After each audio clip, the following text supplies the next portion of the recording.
I think we're all excited just to play again.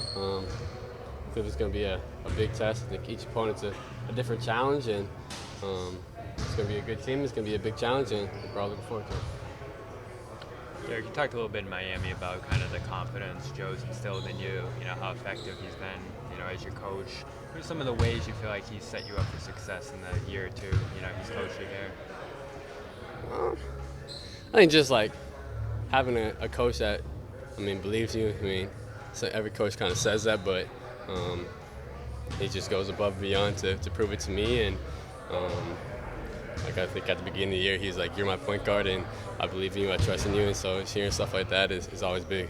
What did that kind of do for you, maybe compared to going into some other years where maybe your, role wasn't as certain, or like what was this experience like coming into this year compared to maybe in the past?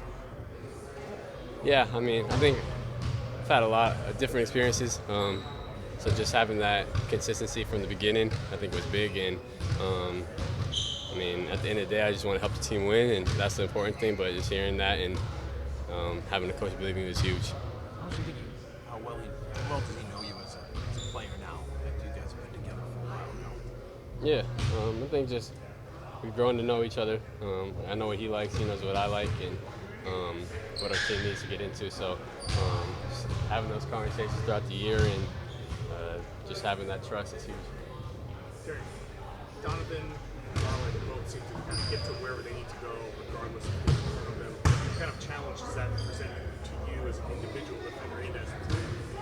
Yeah, both incredibly talented guards, quick, can shoot it, score from all three levels. So definitely a difficult challenge. I think you got to take that individual pride and take on the challenge, and then understanding that it's not a one-on-one game, and everybody's got to be a participant and help each other out. So it kind of goes hand in hand. It's individually, you got to do what you got to do, and to understand that you got your teammates behind you as well. Yeah, one thing that's going to be different about this series is going to be Cleveland's length with Mobley and Cora on those guys. How does that change things for you guys trying to attack them? Yeah, Mobley, Allen, I'm sure he's gonna be back eventually. Okoro, they got a lot of guys that can create problems, and so we just got to continue to have the right spacing and the right attack and make the right decisions at the rim. So, all great defenders, and it's gonna be a challenge. Derrick, Joe was talking about how Cleveland was coming in right in the high of the Game 7, starting 2 days rest. You guys will have a little over half a day to prepare for this. What do you prefer? You like the downtime, the chance to kind of compress a bit, or keep things rolling? It's not really up to me what I prefer. Just go out there and compete when it's time to compete, and we've had this time off, but I think we're all been ready to go and just have the right mindset this whole time. So whatever the situation is, and we've got to be ready to go. How productive has this last week been for you guys? I think it's been good. Just continue to work on things that we might see. Before we knew the opponent, and then now just buckling down on what we were in Cleveland. So I feel like it's been productive, and we're ready to go. You guys had a target on your back for the longest. It was a favorite in the way you played.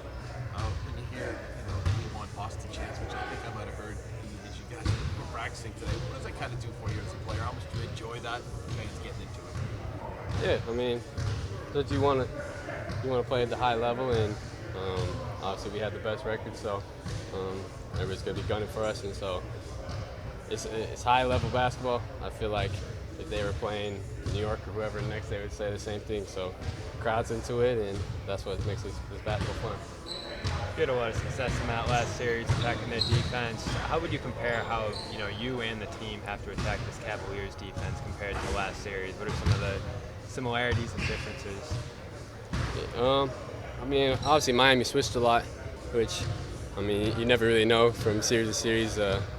Teams might not switch the whole year and then do it in the playoffs. You never know. So, but Cleveland doesn't switch as much as Miami does. So, from that aspect, it's going to be different, and we just got to continue to execute and get into our sets and get to the spots we need to get to. Did you take anything from the regular season series? Yeah, I think everything just kind of comes together. It's part of the game plan. We know what they're capable of. They know what we're capable of, and I think each game and each opportunity is a different challenge, and so obviously what happened in the regular season doesn't really matter, but definitely is important to learn from the mistakes and what we did in the regular season. Donovan Mitchell was talking about their toughness, their perseverance, and how much this last series. Whenever you're watching them, how much does that show up? Yeah, I mean, they showed it last game. Down 18 points, and they just never blinked. They keep competing, and I mean, we learned that firsthand when we played them in the regular season. So they never give up. They're always competing, and it's going to be a fun challenge.